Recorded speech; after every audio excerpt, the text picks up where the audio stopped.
Yogi Adityanath, the firebrand chief minister of Uttar Pradesh, was widely predicted to secure a resounding victory in the 2024 elections. His tenure had been marked by a series of bold decisions and a no-nonsense approach to governance, which had earned him both staunch supporters and fierce critics. His image as a stern administrator, coupled with the BJP's seemingly impenetrable hold on India's most populous state, pointed towards a comfortable win. Yet, the political landscape held unexpected surprises. Despite the apparent certainty of the BJP's victory, the months leading up to the election were fraught with unforeseen events that began to shift the political dynamics. As results trickled in, a wave of disbelief swept across the nation.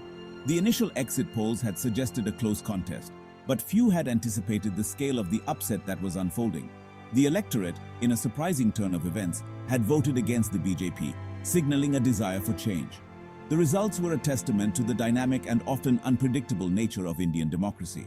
Adityanath's defeat sent shockwaves through the BJP, signaling a potential shift in the political winds. The unexpected outcome raised questions about the BJP's seemingly invincible aura. Political pundits and analysts began to dissect the reasons behind the defeat. Had the party misjudged the public mood? This question loomed large as the BJP grappled with the election results. Was this a sign of waning support for the Hindutva ideology? The BJP's ideological stance, which had been a central element of its appeal, was now under scrutiny.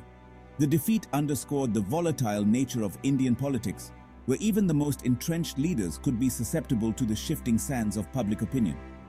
The BJP, known for its meticulous election machinery and strategic prowess, found itself grappling with the reality of an upset that few had anticipated. The political landscape of Uttar Pradesh, often considered a bellwether for national politics, had undergone a seismic shift. The BJP's defeat in the state, a crucial cog in its national aspirations, carried profound implications for the party's future. Adityanath's tenure as chief minister was marked by a relentless focus on infrastructure development.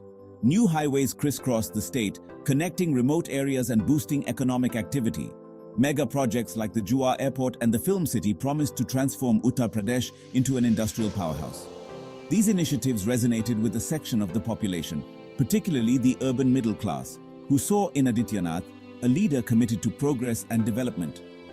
The rapid pace of infrastructure development under Adityanath's leadership was undeniable.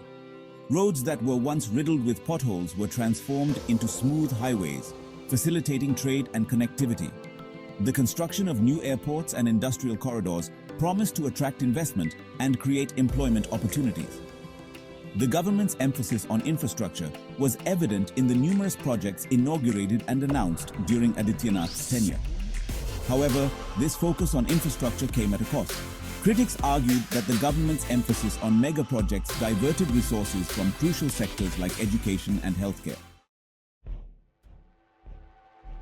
Adityanath's tenure was also marked by a perceptible shift in the law and order landscape. The government adopted a zero-tolerance approach to crime, implementing stringent measures to maintain law and order.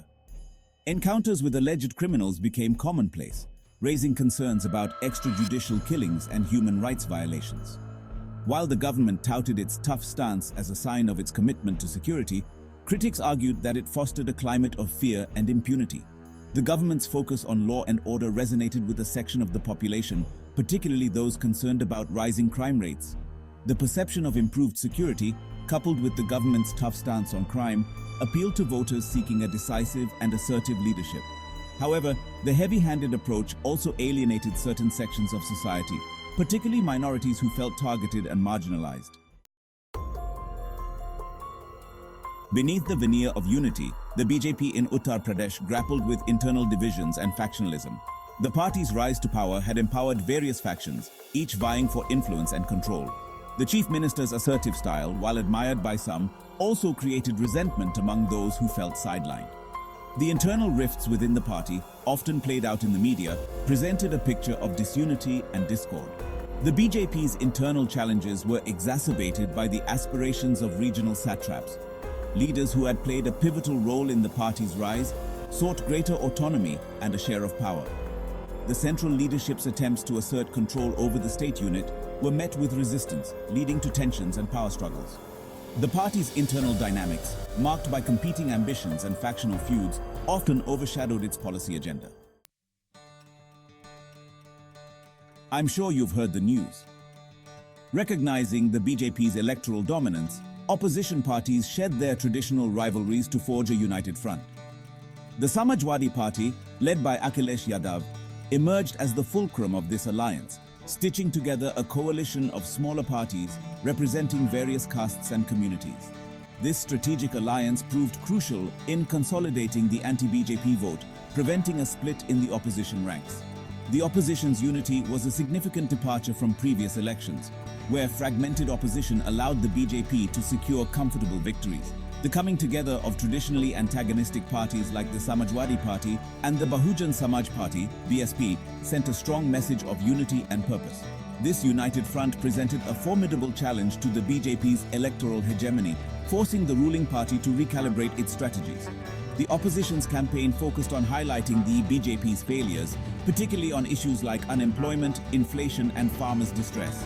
They accused the government of neglecting the needs of the poor and marginalized, focusing instead on divisive policies and promoting a communal agenda. The opposition's message resonated with a section of the electorate, particularly those who felt left behind by the government's development model.